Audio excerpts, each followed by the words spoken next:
ನಮಸ್ಕಾರ, police news 007ಗೆ ಸ್ವಾಗತ.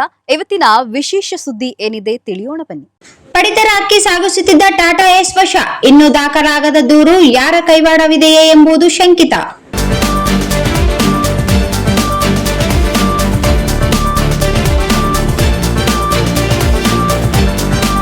ತಾಲೂಕಿನ ಅಕ್ರಮವಾಗಿ ಪಡಿತರ ಅಕ್ಕಿ ಸಂಗ್ರಹಿಸಿ ಕಾಳಸಂತೆಯಲ್ಲಿ ಮಾರಾಟ ಮಾಡಲು ಪಡಿತರ ಅಕ್ಕಿ ಸಾಗಿಸುತ್ತಿದ್ದ ಟಾಟಾ ಏಸ್ ಗಾಡಿ ವಶಕ್ಕೆ ಪಡೆದು ಸಿಂಧನೂರು ಗ್ರಾಮೀಣ ಪೊಲೀಸ್ ಠಾಣೆಯಲ್ಲಿ ವಾಹನ ತಂದು ನಿಲ್ಲಿಸಲಾಗಿದೆ.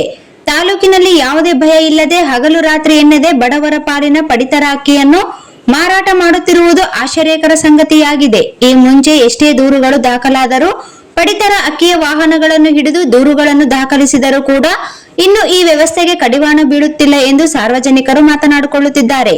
ಸಿಂಧನೂರು ಶಿರಸ್ತೇದಾರ ಆನಂದ್ ಮೋಹನ್ ದಾಸ್ ಅವರನ್ನು ದೂರವಾಣಿ ಮೂಲಕ ಸಂಪರ್ಕಿಸಿದಾಗ ಅವರು ಇದರ ಬಗ್ಗೆ ನನಗೆ ಸರಿಯಾದ ಮಾಹಿತಿ ಇಲ್ಲ, ರಾಯಚೂರಿನಲ್ಲಿ ಇದ್ದೇನೆ, ನಾನು ಸಾಯಂಕಾಲ ಬರ್ತೀನಿ, ಆಗ ಈ ಬಗ್ಗೆ ಮಾಹಿತಿಯನ್ನು ಕೊಡುತ್ತೇನೆ ಎಂದು ಹೇಳುತ್ತಿದ್ದಾರೆ.